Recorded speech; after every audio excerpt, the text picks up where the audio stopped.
such a great showcase for you and such a cool show, right? Yes, yeah, no, I'm very excited for everyone to watch it. Yeah.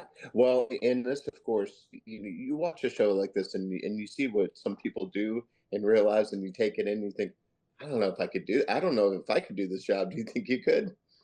I really loved getting to learn all about the medical procedures that we were doing, all the terminology. I found that part of the show kind of so fun, but I also really love to learn new things. It's one of my favorite things about being an actor, the kind of incidental knowledge that you pick up along the way. So I really took a lot of extra time to dig into the procedures that we did and all of that over the course of the season.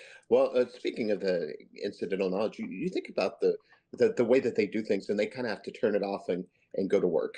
No matter what's going on in their personal lives. But it's kind of the same way with what you do too. Is there something that puts you in the right mindset to do, these kind of intense scenes, even if you're in a different place yourself? Yeah, I mean that's an interesting question. I think it's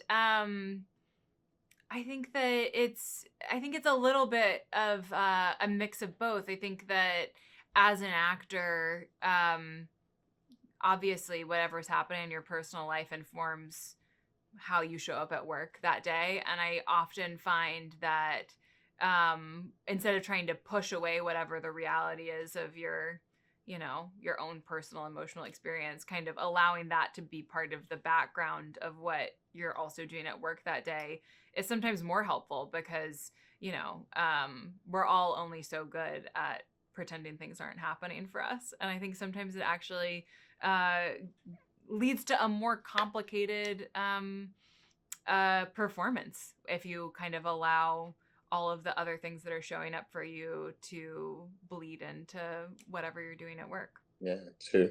Well, like these people, you're doing this at the top level, and people look up to what you're doing, and they think, "See, I want to do that," but it's not easy by any means. So, what kind of advice would you give to somebody that wants to follow in your footsteps? If you're having joy in what it is that you're doing, I think that that's kind of what's most important because it can be a long road, it can be a complicated road. It's certainly never something that I feel like you achieve a sort of end result with. I think you're kind of constantly in that learner's mind for the duration of the time that you're working because there's always something that's going to feel new and scary and exciting at the same time. So I think as long as it's something that you're finding joy in, I think that that's what's going to keep you going.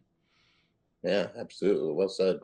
So, is there a definitive moment this season where you're just kind of looking around and seeing this whole production, and going, "I could pay to do this. This is great." Yeah, I mean, I think that's most days at work. I mean, Mhm. obviously, there's always the days that are hard, but I think we have a great cast, we have a great crew, we have fantastic producers and showrunners, and I think all of that just adds up to a work environment that's really lovely and one that you want to return to.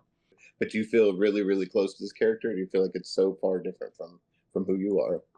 I mean, I think that there's always overlap. Even if even the most extreme characters that I've played, there's obviously overlap that you find that is kind of connective tissue for you when you're first starting to create a character. I think Danny is already thrust into extreme circumstances, both professionally and personally when we meet her, and I think that that was a really interesting place to kind of jump off from in terms of exploring all of the other backstory that we get in bits and pieces over the course of the season. Well, and of course, there's so much to get out of the show. I think there's so much to talk about. I think of course, the show's meant for entertainment. But what do you hope that people will kind of take away and talk about besides, oh, this is a cool show? Yeah, I mean, I think one of the things that I'm most proud of and most excited about is the way in which this show really shows complete people. The characters are complete people. They're totally human in the ways that they make choices. And I think a lot of these characters make imperfect choices with imperfect knowledge. And I think it's a really interesting thing to get to explore over the course of the season. And I think that there's also going to be a lot of people who have opinions that shift over the course of the 10 episodes and end up somewhere totally different than when they started with those characters. And I think that that sort of evolution of understanding is, I think, really exciting for me as an audience member when I watch a show, and was really exciting for me as an actor to look at from the other side. Is there something that you tell yourself that puts you in that right mindset, like I guess like they do like go time when it's when you get to those intense scenes? Because some of those are pretty pretty wild. Yeah. Yeah, I mean, I think that there's a lot of ways to kind of focus in. I love to make playlists for my characters, Mm. so, oftentimes, on particularly heavy days, I, will kind of be in my own little world with my headphones in, waiting to go, and other days, you kind of are just, riding the adrenaline wave of whatever's happening for the character. Yeah. Well, of course, it says fall season one, so assuming we're getting another season here soon, which you Well, fingers gotta be crossed. I think it excited. is all in the audience's Yeah. hands, If they love the show, then hopefully we'll be back.